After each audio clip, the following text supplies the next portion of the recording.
पहले ऐसा दानवी धरती पर कब आया था। इतने अधिक जनों को किसने यह सुख पहुंचाया था।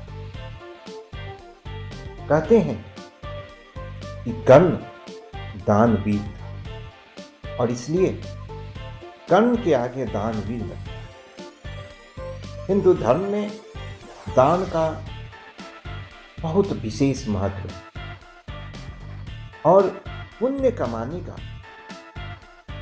एक बहुत बड़ा माध्यम दान देना है। दान देने में कभी भी कर्ण पीछे नहीं हटा, चाहे वो दान किसी भी रूप में देने की बारी आई। रामधारी सिंह दिनकर ने इस दान रूपी संसार, इस दान रूपी त्याग के विषय में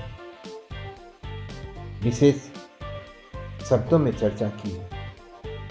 वो तब जब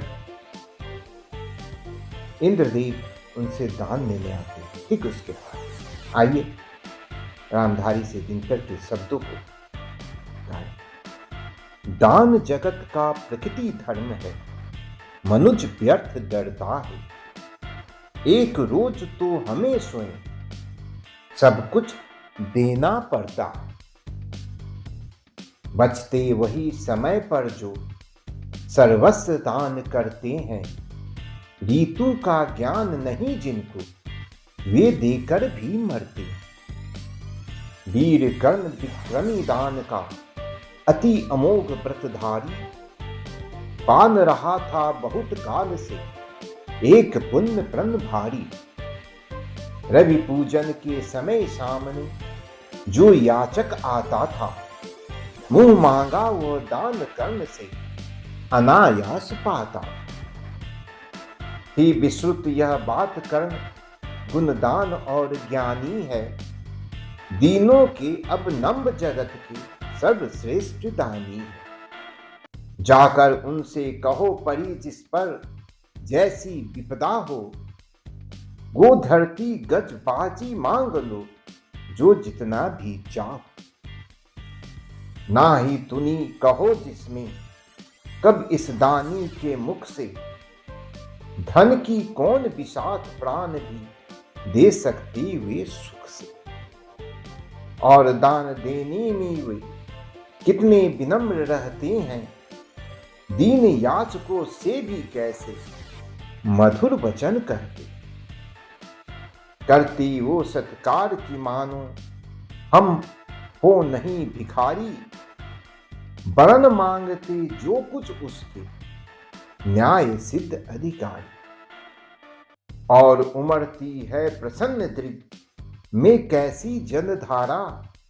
मानो सौंप रहे हो हमको कि वे न्यास हमारा। युग युग जिए कर्ण दलितों की वे दुख दैन्य हरण है। कल्प बीच धरती के असरण की अप्रीतम शरण है। पहले ऐसा दानवीर धरती पर कब आया था। इतने अधिक जनों को किसने यह सुख पहुंचाया था। और सत्य ही कर्ण दान हित ही संचय करता था। अर्जित कर बहु विभव निस्व दीनों का घर भरता था। वो धरती गजबाजी अन्न धन बसन जहां जो पाया। दानवीर ने हृदय खोलकर उसको वहीं लुटाया। फहर रही थी मुक्त चतुर्दिक यश की विमन पताका। कर्ण नाम पर गया दान की अतुलनीय महिमा। श्रद्धा सहित नमन करते सुन नाम देश की ज्ञानी। अपना भाग्य समझ भजते थे उसे भाग्य हत प्राण। दान और दान किसी को भी दानवीर कर्ण ने खाली हाथ नहीं जाने दिया।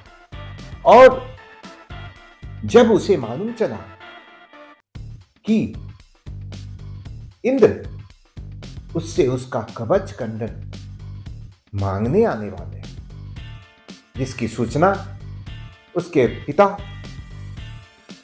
सूर्य ने दिया। उसके बावजूद भी कर्ण विचलित नहीं हुआ, क्योंकि दान देना, सहर्ष स्वीकृति देना, इच्छा से देना और प्रसन्नता के साथ देना, ये गुण उसके अंदर समाया हुआ था। वो उससे पीछे नहीं हट सकता। एक बहुत बड़ा गुण था और इस दान के पुण्य से कर्ण ने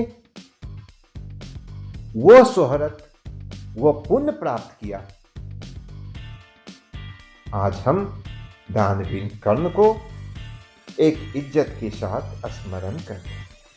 राष्ट्र कवि रामधारी सिंह दिनकर ने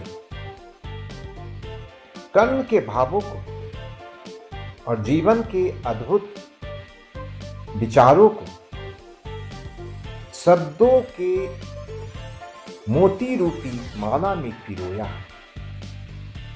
और इस माला का दर्शन मात्र से हम आत्म विभोर हो जाते। उनके जैसी रचना का हम अगर गान करें तो वो संतुष्टि प्राप्त होती है, जिसका वर्णन अगर मैं करना चाहूं तो शायद उचित शब्दों की अकाल पड़ जाए। पुनः रामधारी सिंह दिनकर जी का सत सत नमन।